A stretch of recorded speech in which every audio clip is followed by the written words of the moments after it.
Here works Pastor Rola Sleiman. She's the first ordained female pastor in the whole Middle East. How comes? This is the interview about. Reverend Rola, it's 2021, 2001, 20 years ago. Have you thought becoming a pastor? Short answer, no. Why not? Not in a second. I had on my mind that I'm going to be ordained, to be honest. I was serving as a Christian educator, and this was the norm at that time. Girls would be going and serving as Christian educators in the schools or in churches or in both. So 20 years ago, I never thought I'm going to be ordained as a pastor. Why didn't you study something reasonable like biology or becoming an engineer? Was that right from the beginning your idea working in the church?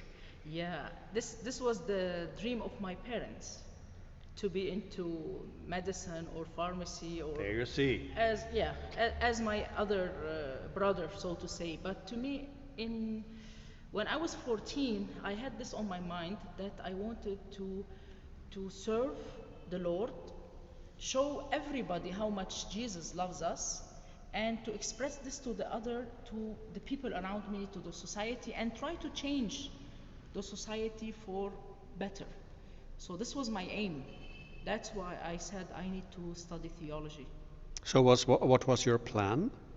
At that time, when I was 14, I planned to enter Nest and study theology. When I took my Nest is the Near East School of Theology. Okay. So when I graduated from school, Tripoli Evangelical School, as baccalaureate, I applied, and the application should go from my church, and the elders should raise a letter to the synod saying that we elect this girl in order to be servant of God later. So at that time, the letter went from the church to the synod.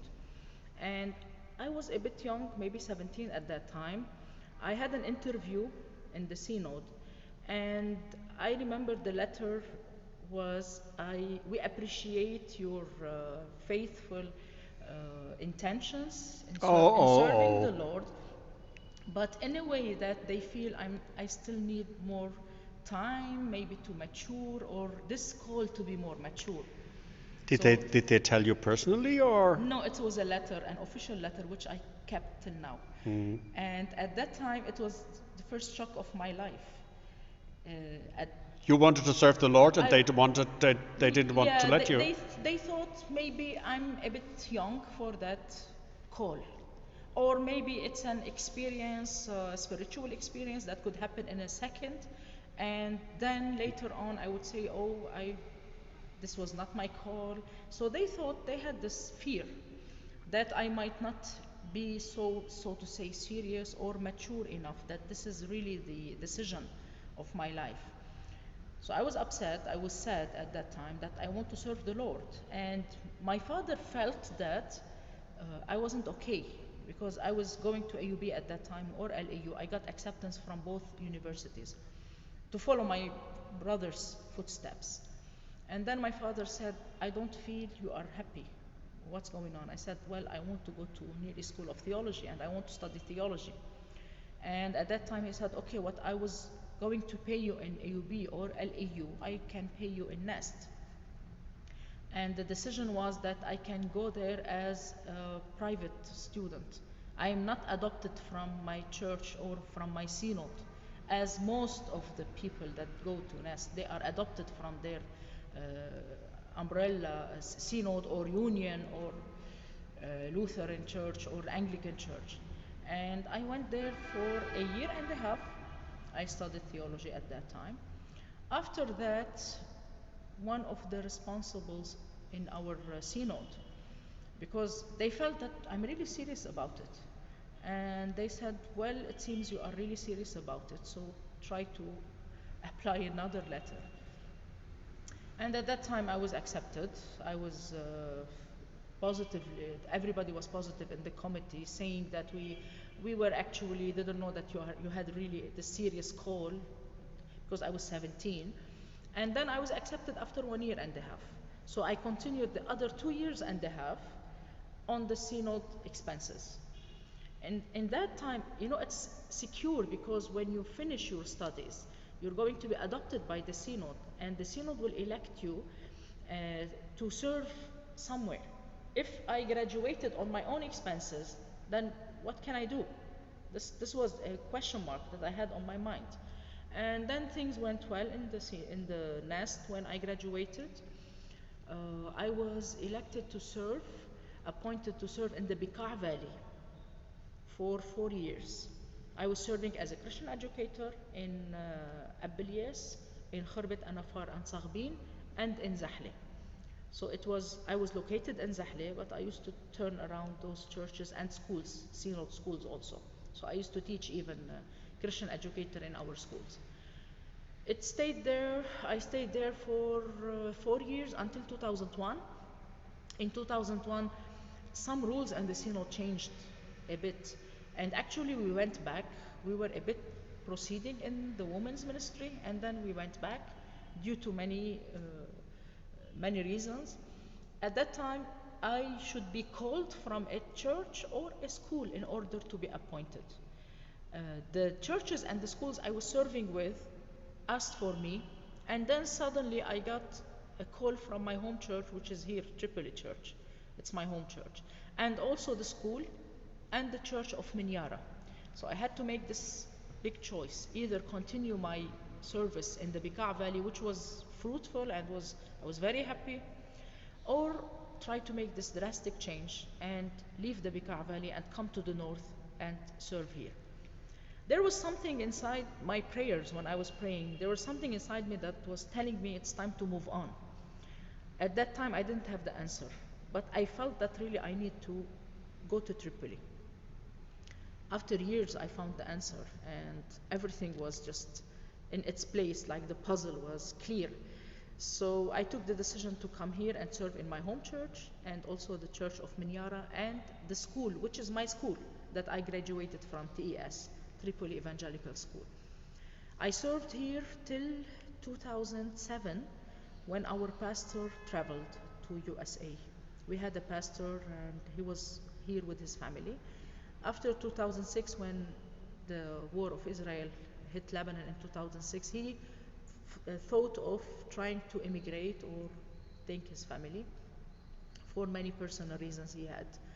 And automatically or indirectly, there was no free pastor at that time in Lebanon to take over the church in Tripoli. So it was like pray this Sunday and the Sunday after. And at that time, I didn't have in my mind that I'm going to pastor the church. I was doing it as time until another pastor, male pastor, would be coming and will take over the church, and I will serve as I used to serve before, with the women's group, with the Sunday school, with the youth and the school. At that time, maybe people got used to my sermons, to my services, to the way I used to serve. So you could do everything except Except the Holy Communion. yeah, except the So sacraments. you were a pastor, well, in practice. I wasn't appointed. Unordained pastor then. Unordained, but I even wasn't appointed as the pastor of the church. So you just did the work. I just did the work. Under the table, so to say, because I studied theology. This is my home church, and it's left without a pastor. So automatically, directly, I would say, yes, of course, I would preach. So it lasted for a few months. At that time, the synod had this question, what is next? Why the church is not accepting pastors? Because they used to say That was parallel. yeah, a pastor should be appointed, because this is a church in a big city, and it was all the history. It was served by a local pastor who used to stay here. It's not like a pastor who is serving Minyara and would be coming on Sundays. No, we have a full appointed pastor in Tripoli. At that time, there was the question of the position of the pastor in the north for the administrative committee. So the question was, it was the time of the pastor of Tripoli and an elder from Minyara. So we shift every 2 years. And the question was, who is the pastor of Tripoli? On papers, officially, I'm not the pastor of Tripoli. But for the people, for my congregation, I was the pastor because I was pastoring them. So you had already their heart. Exactly. So at that time they said, she is the pastor. But the synod was right. He said, no, she's not appointed as the pastor. So the question was, what do we need to do in order to appoint her as a pastor? So the synod already had the idea of ordaining you? No, it was appointing me as the pastor because in our law as synod, we have nothing against the ordination of women. It didn't happen before. And to many in the synod, it wasn't a theological issue, it was a social issue. Because we're living among, so to say, most of the churches are among Muslim society. We're living among other Christians, traditional churches that will not accept a woman to be ordained. So the question was, okay, we are not against ordaining women, but what church would ask a woman to be ordained? As if they're saying, if a church would ask a woman to be ordained, we would say yes. So all of a sudden the name Tripoli was in the synod. It's really interesting that Tripoli comes among one of the hardest, so to say, society or surrounding, and it's not in an area that is, so to say, open. We're not talking about Beirut. We're talking about Tripoli. And then they said there should be a election to be appointed as a pastor, and I should get certain number of votes, and the congregation should come, the General Assembly of the church. Now I'm curious, how many votes did you get? 100% That from is the church. not so bad at the end, Yeah, huh? not so bad. Yeah, yeah. At that time, I remember Reverend Joseph and Reverend Hadi were present, and it was 100% because everybody Wow. at that time, even if they have a problem with women or a woman being the pastor, they got used to me indirectly. They got used to the way I used to serve them, and I used to serve them from my heart, not having in my mind a plan that I'm going to reach somewhere. It wasn't in my plans at all. So which year was that when you have become appointed? 2008. 2008. Yes, yes. But still, it was quite some way till you were ordained. Yes, it was. But it was at that time also a big step for the synod and for the Christians in the Middle East, because it was the first appointment. As I was a preacher, I had a preaching license at that time. It was the first appointment of a woman to be appointed to serve as a pastor in a church. So it was not only a social question, it was also a question of matter and style. Yeah, it was the first time that a church would ask a woman to be its pastor. And since then I started to serve the church. To me, it didn't make any difference because I was serving the church already. How did your family react? Were they happy or were they saying, well, medicine would have been better? At that time they accepted that this is my call and this is my life, and they supported me. They supported me because they felt I'm doing what I love to do, and part of my being is serving this church or serving God, and in whatever way. So at that time, many years passed since my acceptance at Nest. So they got used to it and they accepted it. So I served the church in 2008. Never pushed for my ordination because I felt it's a huge step, and it might be not maybe not a positive step. I might But get. what was the difference for you being a pastor and being ordained? Isn't it, in a theological sense, falling together? Normally, it should come after each other, but it's a huge step.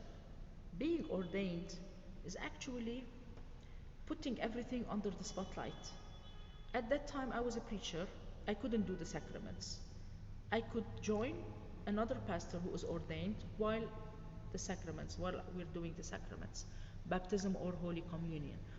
But it's not like you're putting yourself under the spotlight. So to me, I was very okay with it, serving the church like that for years until 2016, when the question was, and then why we cannot ordain you, the church was asking. I couldn't say, well, it doesn't happen, I don't know. It's about votes, so it might happen, it might not happen. And many people would be saying at that time that it's time for you to open the door for other women. So it's not only my ordination. So you were already some kind of a role model here in the Middle East. There was a big responsibility on my shoulders at that time because I was afraid if I was refused, not because I was refused, because I thought the door would be closed at that time for many years to come. And I don't want this to happen because maybe if I wasn't ordained, another person would be ordained. And then I said, let it be God's will. So the letter was written from the church that we want to ordain her, and then first it goes to the spiritual and life committee, and it was okay. The spiritual and life committee raised the letter to the administrative committee. There, the votes is secretive, so you might be having elders and pastors coming from different backgrounds, different theological backgrounds, who wouldn't accept ordaining a woman because I would say again, it's a huge step in the Middle East. And I was very peaceful at that time because I would accept any answer. Because to me, that answer would be God's will. This is what I thought. If it's not going to happen, then it's God's will that it's not going to happen at this time in history. Maybe because many bad things or many bad reactions would happen. So it might be with another person, with another time, and I was fine with it. And if it happened, then it's God's will. It's time to change. Did it change your faith that you are a pastor and that you are ordained? You wanted to serve the Lord since your youth, but is it a different thing now being in order in such a way? It didn't change my faith, so to say, as my faith is still the same and it's still steady. But it gave me an assurance that God is love. And God has really chose me to be his servant in any way. So it's an assurance that God doesn't discriminate, that God really called me to be the pastor of the church, that God doesn't put specific services for women and specific services for men, and you will have this talent and you wouldn't have this talent. So it was more of an assurance that the Lord I worship is really God of love. And it's a beautiful feeling, and really it made my faith more assured that this love that I serve is an inclusive God, is a God that accepts everybody in spite of their gender. He wouldn't care about our gender. He wouldn't give specific spiritual talents like education and serving kids and women only for women. He might give this spiritual talent to a guy who wouldn't like to be a pastor, but he would like to be a Christian educator. And he would give talents for being a pastor for a woman, which at that time we had in this mind that no, God would specify our talents according to what we can serve. So I was assured that that's not true. God would accept me in spite of my gender, and that was a huge assurance in my heart that I was equal to my male pastors and my male colleagues. Now, after 5 years of serving as ordained pastor here in Tripoli, if you ask some advisor or if you ask a coach, maybe you would say, Rola, now maybe it's time for a change. Have you thought of going away? No. You want to stay here in Tripoli? Yeah, to me, I was called, and in 2001, my answer was answered in 2016 that I was called in order to serve this church, and I'm still standing steadfast on this ground and in this church to serve my congregation in spite of all the problems we are facing and the difficulties that we are facing. Thank you very much. Yeah, you're welcome.